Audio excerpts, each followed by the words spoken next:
Bonjour tout le monde, je vous retrouve aujourd'hui pour une vidéo. Alors c'est pas un DIY, c'est une présentation d'un carnet que j'ai fabriqué. Enfin j'ai fabriqué tous les éléments à partir de rien, on va dire, sur lequel j'ai travaillé pendant mes vacances cet été. Et je vais vous le montrer un petit peu en détail, vu qu'on est dans la période du back to school. Euh, Peut-être pour vous donner des idées et aussi parce que j'aimerais bien avoir votre avis.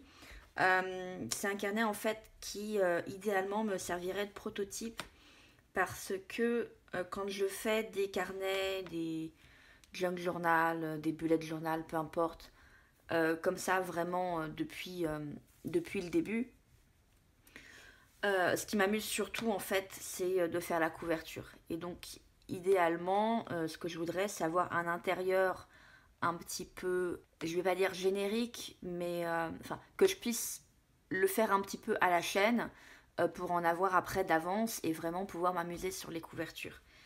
Mais du coup, comme ça me prend quand même du temps de faire les intérieurs, j'aimerais bien avoir aussi un petit peu votre avis.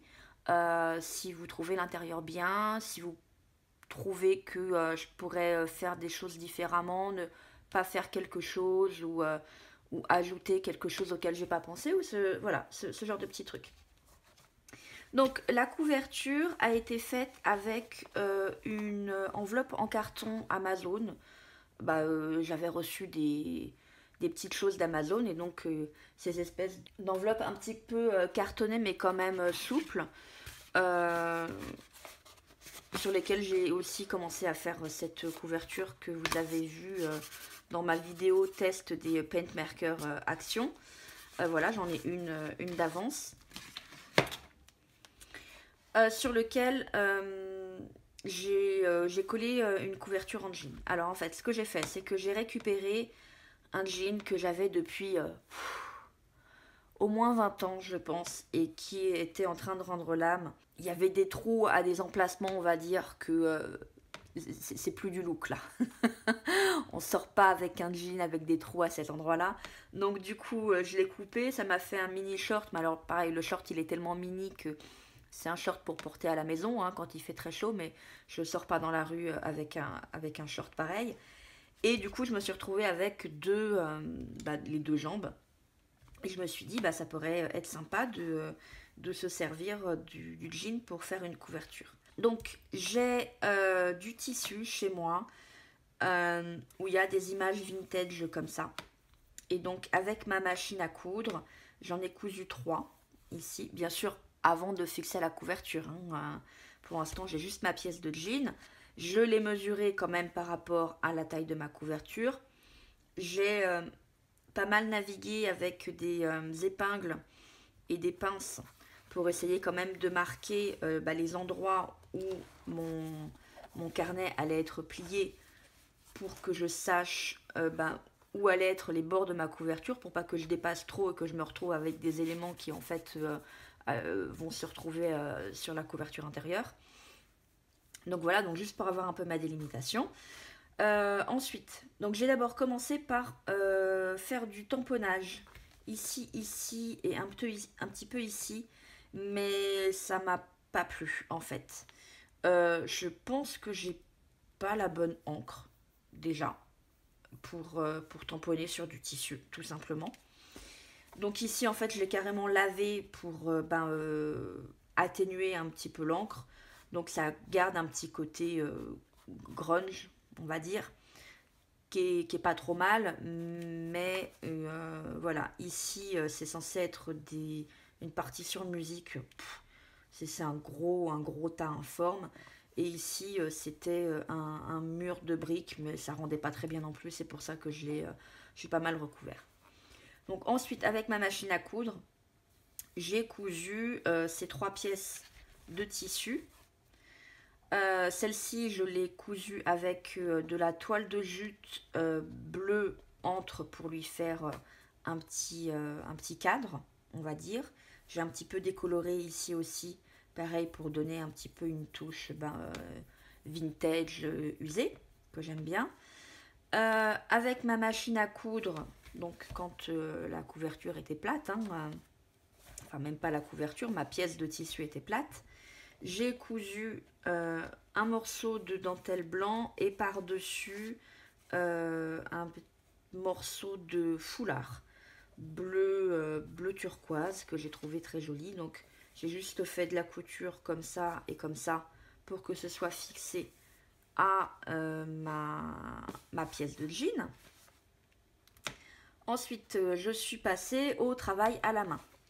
Donc, ce morceau de dentelle là qui a été un petit peu coloré avec, je sais plus si je l'ai vieilli avec des pâtes d'encre sur les bords ou du café. J'aurais tendance à dire pâte d'encre parce qu'il n'y a pas grand chose quand même.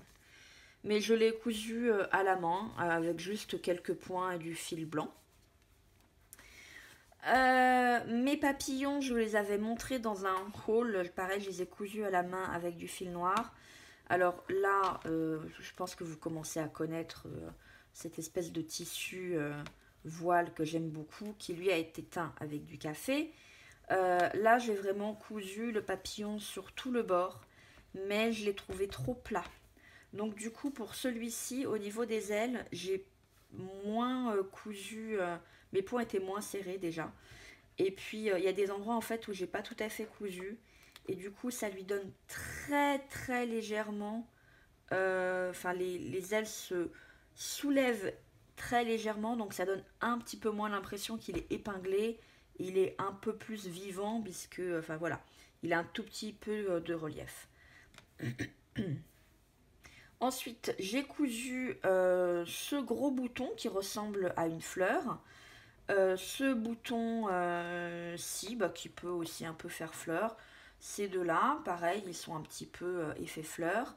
L'un de mes boutons papillons que vous avez pu voir dans ma vidéo couronne de porte de printemps 2019. Et puis ensuite, je suis passée à la couture broderie, je sais pas trop comment on dit, de perles. Alors j'ai d'abord commencé par celui-ci. C'était la toute première fois que je cousais des perles. Comme vous voyez, bon non là j'ai fait exprès de pas le faire droit, mais à la base celle-ci était censée être droite. Et arrivé ici, je me suis rendu compte mais que j'étais pas droite du tout. Donc je me suis dit bon ok, on va faire exprès de pas le faire droit. Mais vous voyez que j'ai quand même eu du mal à positionner mes morceaux de tissu et mes perles pour que ce soit vraiment sur la tranche. En fait, c'est quand même pas mal décalé. Mais bon, je trouve ça quand même plutôt pas mal. Les perles viennent de chez Action. Je les trouve vraiment très très jolies. C'était dans un gros pack en forme de fleurs où il y avait tout cet assortiment de perles. Je les trouve vraiment très très jolies. Et puis ensuite ici j'ai essayé vaguement de faire un peu une forme de plante en jouant avec mes boutons comme si les boutons étaient la fleur sur la plante. Mais alors là vous voyez quand même que j'ai vachement de mal à faire mes courbes et tout ça, donc il va falloir que je m'entraîne. À chaque fois que je me disais ok je vais passer par là et je vais faire un joli tour, je me retrouvais en fait à coudre finalement beaucoup trop près de mes boutons, ou au contraire là je suis partie beaucoup trop loin, donc bon c'est perfectible mais c'est un prototype. Alors les couvertures se ressembleront pas, mais j'ai encore suffisamment de jeans pour faire je pense 3 couvertures de carnet A5 comme ça, et probablement deux plus petits carnets, ou en tout cas garder des pièces de jeans pour faire autre chose. Donc ça c'est ma couverture. Alors j'ai passé beaucoup de temps dessus quand même, et je vous avoue que je sais pas trop si elle me plaît en fait. Elle me plaisait au début, mais j'arrive pas à savoir si j'ai passé trop de temps dessus et que maintenant je m'en suis lassée, ou si effectivement il y a un problème. Je pense quand même qu'elle part un petit peu trop dans tous les sens. En fait, je sais pas si elle est trop chargée, parce que quand je regarde des vidéos chez d'autres, les couvertures sont souvent chargées. Il y a beaucoup de choses, il y a beaucoup de couches, différents matériaux, différents types de tissus, de papier, des boutons, tout ça, et je trouve ça très joli. Et c'est ce que j'ai essayé de faire. Mais moi, je sais pas. et j'ai regardé une vidéo d'une des chaînes que je suis, Maremi Small Art, je crois. J'ai toujours du mal avec le nom de sa chaîne, même si je vous en ai déjà parlé. Et elle parlait d'un tableau de mix média, mais ce qu'elle a dit, je pense que ça a fait tilt. En fait, effectivement, ça part trop dans tous les sens. J'en ai vraiment partout et finalement le regard se perd. Même si en fait j'ai essayé d'avoir un peu un fil directeur avec ma plante comme ça, ça part trop dans tous les sens. Donc je pense que la prochaine, j'essaierai de simplifier un petit peu et voilà, de garder ces conseils en tête pour avoir quelque chose d'un peu plus harmonieux, on va dire, et moins je colle et coupe plein d'éléments, tout ça. Mais j'aimerais beaucoup avoir votre avis sur la question quand même. Ah oui, j'avais oublié de dire aussi, j'ai collé cette petite phrase apprécie les petites choses de la vie, que j'ai un petit peu déstressée avec une encre Distress rose. Et en fait, ce que j'ai fait, c'est que j'ai cousu mes perles jusqu'ici. J'ai collé donc par-dessus en fait le fil des perles mon petit message. Et après, j'ai repris ma couture. Parce que je me suis dit que sinon, j'allais me planter et que j'allais jamais réussir à avoir tout juste l'espace pour coller mon mot. Pour faire en fait comme si la plante passait derrière. Que soit j'allais avoir trop de fils et que ça allait pas être joli, soit qu'au contraire j'allais pas laisser suffisamment d'espace et que j'allais pas pouvoir coller ma petite phrase et sans devoir la coller à moitié à cheval sur des perles. Donc à l'intérieur, qu'est-ce qu'on a? Alors je l'ai collé avec la technique que je vous ai montrée dans ma vidéo de mini-livre. Donc je vais pas revenir sur tout l'aspect reliure, tout ça. Pour être honnête, en fait, l'intérieur, je l'avais fait un peu en parallèle de mes mini-livres. Mais j'ai attendu de faire mes mini-livres avant vraiment de la coller sur la couverture. Et je me rends compte maintenant que le papier que j'ai utilisé ici, qui fait du 120 grammes, je crois, est un peu trop fin. Et vous voyez, là, il est quand même... on va dire qu'il a pris un peu cher avec la colle. J'ai utilisé de la colle à bois, ici. Voilà. Pour coller ma couverture, pour coller le jean au carton. Alors ça, par contre, j'aime bien parce que ça a très bien collé. Mais ça n'a pas transpercé le jean. Donc du coup, le jean conserve vraiment son toucher de jean. On n'a pas une sensation de tissu collé et durci. Il a vraiment gardé sa souplesse. Donc là, pour ça, je suis très contente. Ici, il y avait un peu plus de colle. C'est un petit peu moins doux. Mais par contre, effectivement, le papier 120 grammes, il a pris un petit peu cher quand même. Donc pour les prochains, je pense que je changerai ça et que je ferai quand même un peu plus ce que j'avais fait là. C'est-à-dire faire une double épaisseur de papier en fait. Celle qui est collée et celle vraiment qui est décorative. Ici, j'ai imprimé, donc ça c'est une double page A4 que j'ai pliée. Et j'ai imprimé de quoi noter un petit sommaire. Et ensuite, j'ai des livrets avec des onglets. Donc les onglets, je les ai faits avec cette perforatrice Artemio. Je ne me souviens plus combien elle m'a coûté. Ça devait être une douzaine d'euros peut-être. Je l'ai acheté sur Amazon. Ça vous donne un intercalaire comme ça.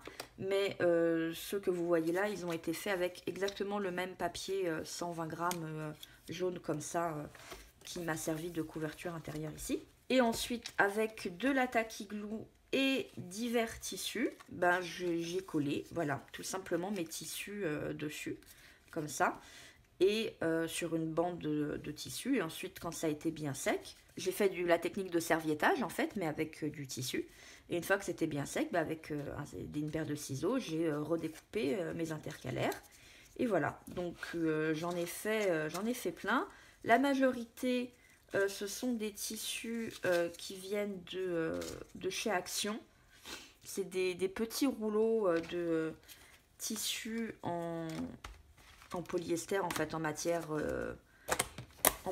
plastique, qui du coup, je trouve, ne sont pas agréables en tant que tissu. Mais alors, pour faire des trucs comme ça, moi, j'ai trouvé ça nickel. Donc, on a celui-ci, celui-ci, celui-ci. Voilà, ces 5-là, ils viennent de chez Action. Celui-ci, celui-ci, celui-ci, celui-ci aussi. La seule exception, c'est celui-ci où ça vient d'un foulard. Voilà, donc du coup j'en ai fait plein et je me suis fait 10 intercalaires qui correspondent à chaque fois en fait à des livrets. Donc je me suis fait un petit livret avec des petits carreaux. Ensuite, je me suis fait, toujours avec mes feuilles jaunes 120 grammes, une pochette avec une ouverture comme ça en diagonale et c'est collé ici et ici. Puis des feuilles blanches d'imprimante, tout ce qu'il y a de plus simple. À nouveau une petite pochette, mais cette fois l'ouverture est de ce côté-là et c'est collé juste ici. Donc on peut rentrer, glisser des choses comme ça. Puis du papier d'un bloc de recharge qui vient de chez Action, avec des grands carreaux cette fois. Encore une pochette ici, cette fois j'ai une petite encoche et vous pouvez glisser des choses à l'intérieur comme ça. Et donc c'est collé ici et ici. Puis à nouveau des petits carreaux, parce que j'arrivais un petit peu à court dans la variété des différents papiers que j'ai. Mais j'en ai trouvé entre temps un autre à Action comme ça, mais avec des lignes cette fois. Donc pour mes prochains carnets, je pense que je mettrai plutôt ce papier là pour que chaque livret ait des pages différentes. Ensuite ici, je me suis imprimé des feuilles bullet journal. J'ai trouvé la grille sur internet. Il vous suffit de taper Dot Grid et vous allez en trouver gratuitement plusieurs.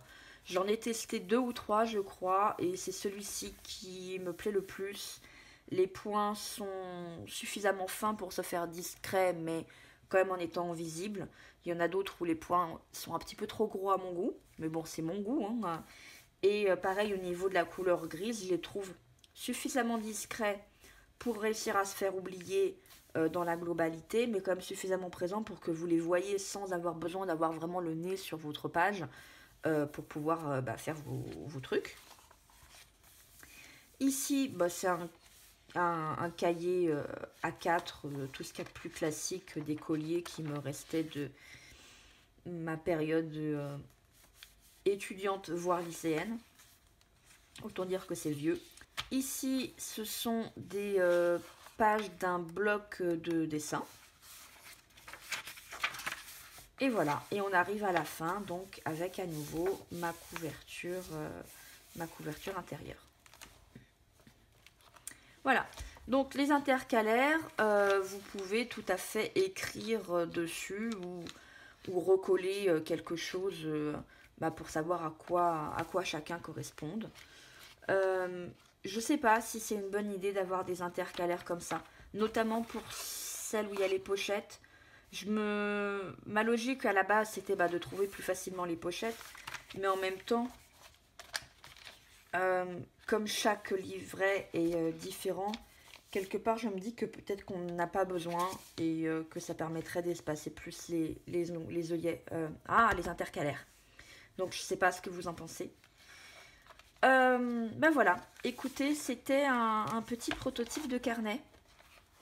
Vraiment, j'aimerais beaucoup avoir votre avis dessus. Et puis, je pense que vous aurez droit à d'autres vidéos au fur et à mesure que je fais d'autres couvertures où je vous les présenterai. Donc, du coup, je passerai plus de temps sur la... Enfin, plus, non. Je passerai autant de temps que dans cette vidéo-ci sur la couverture, mais l'intérieur, je vous les remontrerai probablement beaucoup plus rapidement puisque... Le but donc c'est que les intérieurs soient tous les mêmes, que j'ai pas à réfléchir quand je les fais, que je puisse les faire vraiment à la chaîne pour vraiment après pouvoir m'amuser sur la couverture. Voilà, j'espère que cette petite présentation de carnet vous aura plu, que ça vous aura peut-être inspiré pour faire vos propres carnets, que ce soit du back to school ou pas. Et puis en attendant de vous retrouver dans une prochaine vidéo, vous pouvez me laisser un petit pouce en l'air, un commentaire, vous abonner à ma chaîne et cliquer sur la cloche pour activer les notifications. Je vous dis à bientôt sur ma chaîne. Bye bye!